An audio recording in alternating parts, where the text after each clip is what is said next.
இந்த அகத்தின் அழகு முகத்தில் தெரியும் சொல்றதுக்கு ஜோதிடவியல் ரீதியாக தொடர்பு உண்டான்னு கேட்டா நிச்சயமாக உண்டு.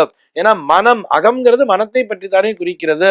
இந்த மனம் என்பதை குறிக்கக்கூடிய கிரகம் எதுன்னு சொல்லி பார்த்தோம்னா மனோகாரகன்னு சொன்னா அது சந்திரன் என்கின்ற கிரகம் தான். இந்த சந்திரன் தான் அன்பு, பாசம், கருணை மற்றும் இந்த சென்டிமெண்ட் உட்பட அனைத்து விஷயங்களுக்கும் தொடர்பு கொள்வோர் அவர்தான்.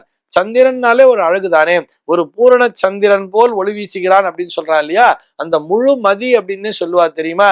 பெண்களை பெரும்பாலும் நிலவோடு தானே ஒப்பிடுவார்கள். அப்படி இந்த சந்திர வழிபாட்டினையும் இந்த நாளிலே மேற்கொள்ள வேண்டியது என்பதற்காக நினைவூட்டுகிறோம். ஆக சந்திரன் என்பதற்கும் அந்த முகத்திலே அழகு தெரிவதற்கும் தொடர்பு உண்டுங்கிறதுக்காக சொல்றோம்.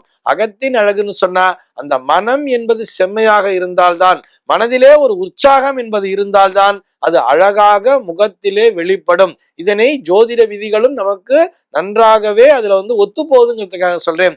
மற்ற கிரகங்களுடைய தொடர்பும் இருக்கும். பொதுவா ஒரு சந்திரனோட கேத்து சேர்ந்ததுன்னு சொன்னா அந்த முகத்திலே கூட ஒரு சில பிம்பிள்ஸ் எல்லாம் வரும், பார்த்திருக்கீங்களா? அது சந்திரன் ராகு காம்பினேஷன்ல கூட வரும். சந்திரனோட கேத்து இணைந்துன்னு சொல்லி பார்த்தோம்னா ஒரு மாதிரி ஒயிட் ஸ்கின்னாலாம் இருக்கும் தெரியுமா, தோல்ல ஒரு அலர்ஜிங்கிற விஷயங்கள்லாம் வரும் தெரியுமா, அது சந்திரனோட கேத்து என்பது தொடர்படுத்தும். ஒரு சந்திரனோட செவ்வாய்ங்கிறது இருந்ததுன்னு சொன்னா ஒரு ஆண்மைத்தனம் என்பது சேரும். ஒரு சந்திரனோடு புதன் என்பது இணையும் பொழுது நளினம் என்பது சேருங்கிறார்.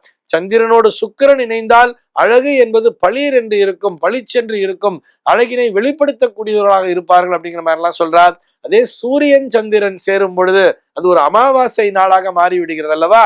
அந்த இடத்திலே சந்திரனுடைய தன்மையானது குறைக்கப்படுகிறது. சூரியன் போல் அவர்கள் எப்பொழுதுமே ஒரு வேகத்துடனேயே இருந்து கொண்டிருப்பார்கள் அப்படிங்கிற மாதிரி எல்லாம் சொல்றார். ஆக அகத்தின் அழகு முகத்தில் தெரியுமா அப்படின்னு கேட்டா சர்வ நிச்சயமாக தெரியும். அழகு என்பதற்கும், அதாவது முகத்திலே இருக்கக்கூடிய அழகு என்பதற்கும் நம்முடைய மனதிற்கும் நெருங்கிய தொடர்பு என்பது உண்டு.